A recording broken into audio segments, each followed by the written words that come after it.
All right, everybody, how you doing out there? It is cold as fuck in Chicago.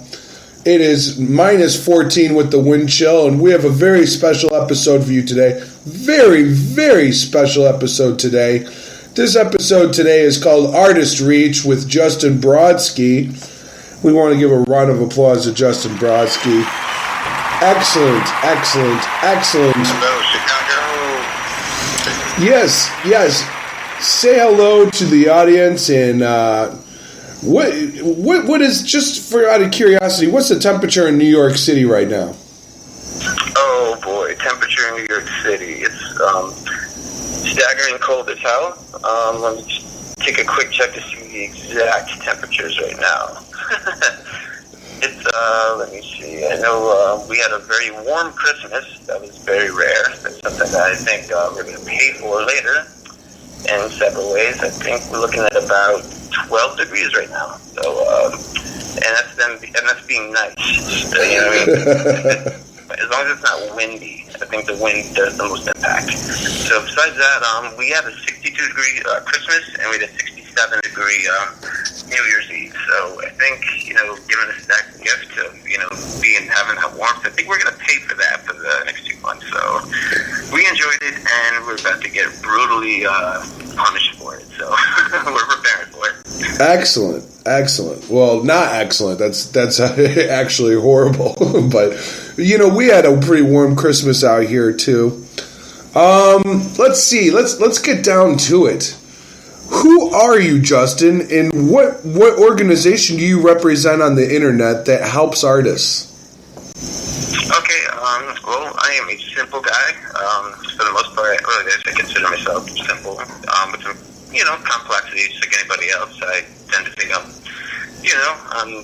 no better or worse than too many people that I can think of. You know what I mean? I represent on the internet, besides myself, a company called Artist Reach. It's something that was actually originally called the Pack Music Society. Started it in 2013.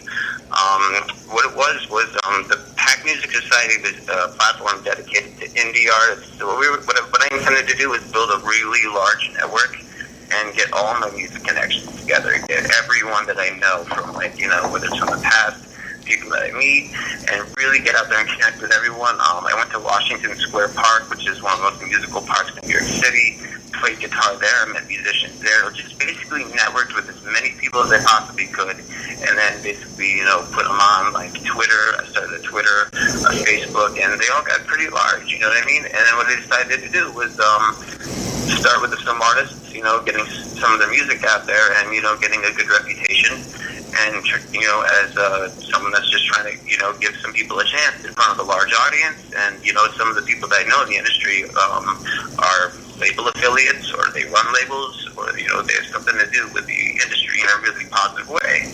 So it's just trying to get their foot in the door, basically, without, them having to jump through a million hoops, or without having them have to know P. Diddy's cousin, or, something of that nature. So it was just one of those things where it was just like from the heart, being a musician, just trying to be like, what can I do for other musicians to sort of like, pay my experiences forward. So it's sort of not like a pay it back thing, sort of pay it forward, because I've had a lot of really good experiences and bad in the music industry. So it's like, at the same time, if they come to me, I can mentor them in a way where it's like, tell them what the do's and the don'ts, make sure they don't make the same mistakes, and, just sort of take them on and make sure. And also, I like to post articles that could definitely benefit other artists and, help them succeed. It's one of those things where it's a DIY platform, the do-it-yourself thing. So, that was the main intention with it, and it's gotten some, it's got some really good feedback. It's gotten definitely a big following. I changed the name because about a year and a half ago, I was dating this girl. At one point or another, I was on a break with another girl, and I started seeing this other chick, and this is drama part of it. And I kind of got her involved with the Pack Music Society, and then I gave her some trust with the password, and then when we were starting to break up, she decided to change the password and said, "Hey, you can have it back for $25,000. I was like, "Excuse me?" Oh my goodness! Oh wow! I really didn't care, honestly, because I'm like, okay, no problem. I'll just make a new thing. I'll take my following with me, because I still have the Twitter. all she had was Facebook, and actually Facebook, they knew what she was doing. I reported it, and I facilitated with them, and they said, as long as you change the name, we'll give you your followers back. I was like, okay, sign me up. So it's good. That's basically Income's Artist Reach, and I changed the name. And she didn't win that one. She's a French-Canadian girl that goes by Madison Rivers. Her real name is Genevieve LeBlanc. She's French-Canadian, and I have nothing against her. She's another girl that needs some help, and I hope she gets help. And she's very talented, really good singer. I tried to help her every way that I could, but, actually, I think it was a blessing in disguise, because I think Artist Reach has done a lot better than the Pack Music Society did. And I think it was just like the first phase of it. Now we're on to the next phase. So far, so good. Absolutely, yeah, that's great. And wow, what a lot of twists and turns with getting it started. If you're an artist out there and you're unsigned, what do you have to do? Where do you have to go? How do we find you and get everything moving and shaking? Well, here's the thing. It's like, first you have to sort of sit back and think, like, do I even want to be signed? Because there's a lot that we put out there where it's like, there's a lot of things you could do. Like, one of the bands I was in that was quote-unquote signed to a fairly big label. I'm going to leave the band names and that was the first half of the label name, but the record label name out. But saying, let's just put it this way, with all our album sales, we were making 11 cents per album, and that's not each of us, that's between the entire band. Our merchandise, we made 10% of the sales.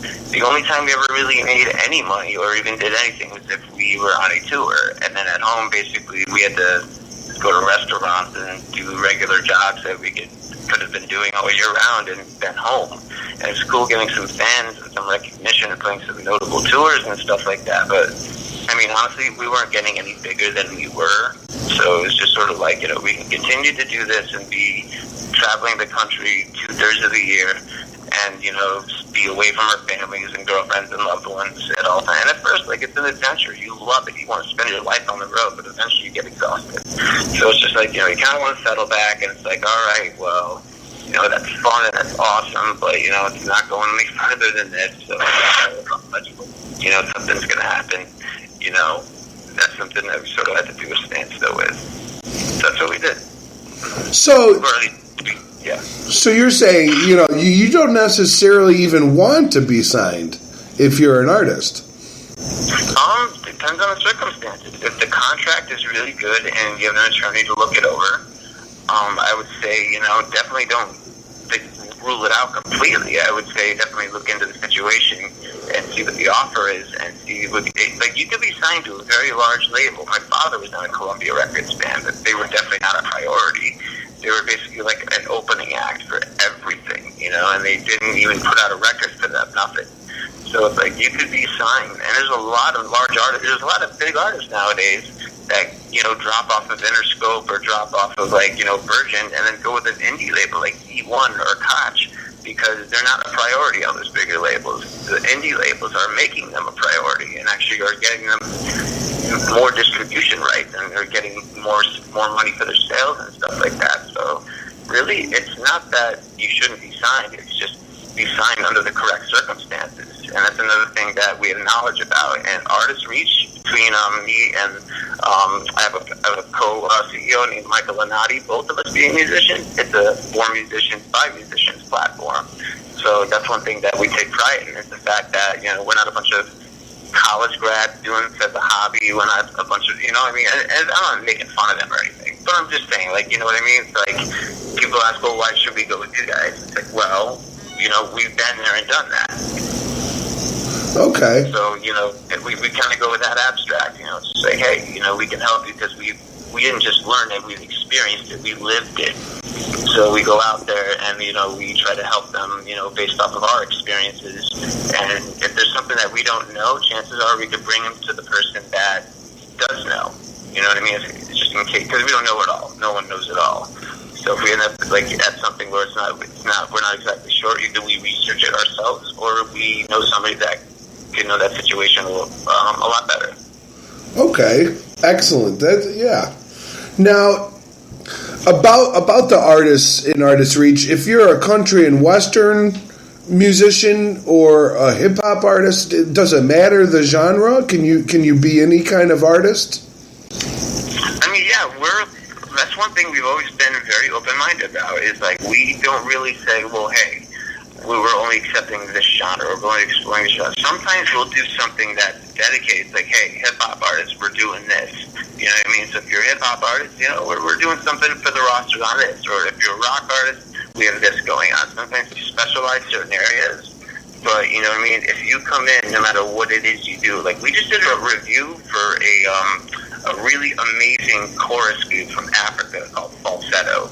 Ooh, that's cool. Kenya, and they're awesome. You know what I mean? And some people would, you know what I mean? Some people in the industry would be like, you know what I mean? This is nothing that would be necessarily on Hollywood from the first listen. But to me, like, I saw a lot of dynamic in it. Like, what I try to do with the reviews is I give the listener's perspective and the musician's perspective. That way people can get, like, the best of both worlds. Be like, this is why they're great, you know, when you listen to them just as a regular person, and what makes them great, you know, through the musician's perspective. So that way they can get, like, two different types of light on the reviews. And that's something else that we try to do for the artists, is give them a really good review and make people understand, like, you know what I mean? When they read the review, they're going to want to listen to the artist. And that's a lot of reaction that we've gotten. They're like, just based on this review, I want to listen to this artist. And that's one thing that we've done pretty well. That's awesome, man. And also, there's a charity associated with Artist Reach. Could you tell us a little bit about that charity and what it represents? I lost two brothers to muscular dystrophy, Duchenne. It's an extremely devastating disease. Your average lifespan is usually between the age of 18 and 21. My brothers, Eric and Aaron Brodsky, they were both born June 9th, 1990. They're fraternal twins. Aaron was the first to pass away October 9th, 2010, age 20. He died, and they both passed away in sort of in the same way. Eric, he passed away January 2nd, day after New Year's Day, 2013, age 22. They didn't have hospital stays in and out. They didn't have tracheotomies. They didn't really have much done. They were sort of like, you know, spirit. They had a lot of spirituality, you know, and they were sort of like, you know, when it's my time to go, it's my time to go. And they were very brave. You know what I mean? Like, their bravery was absolutely, like, remarkable, and people looked up to them so much. And it was just, they passed away, like, in our house, you know, painlessly from what we know, because we nearly cried the pain or anything. And you know, and that's the way they wanted it. They didn't want to die in a hospital with a bunch of doctors trying to, you know, keep them run by machines and on life support. Sure. Like, you know, when it's our time to go, it's our time to go. Please don't try to keep us alive with machines. And yeah. So, you know, that's sort of like how they wanted it, and it's really sad. Like, it really hit us like a ton of bricks, not once but twice. So, you know, it's wow. something that I definitely wanted to, like, get that awareness out there and do something that was dedicated in their name. And there's, you know, especially while it was going on, like, I started it when my second brother died, and it just, at that time, like, I felt like I had to do something. I had to do something to at least share, like, you know, their story. And, you know, I figured, like, you know, I have a big platform, maybe I can get, you know, something nonprofit involved, and also get a great story out there about two great guys that I look up to as my heroes, and maybe some people could relate to it, and others might have a similar story. You know, that's just something sort of put out there for everybody to share and to sort of take in, you know, for what it is. You know, there's nothing more, nothing less than that. Like, there's no gimmicks to that. There's no ulterior motives. It's like, you know, I think that's beautiful, man, and I think you're doing it's a great cause, and it's a great charity, and you know, our thoughts and prayers are with your family, and that's just wonderful, man, what you're doing. Thank you, man. I really appreciate that. Moving on to a lighter subject, we actually acquired some recordings from your work prior to Artist Reach, and I want the listeners to hear some of your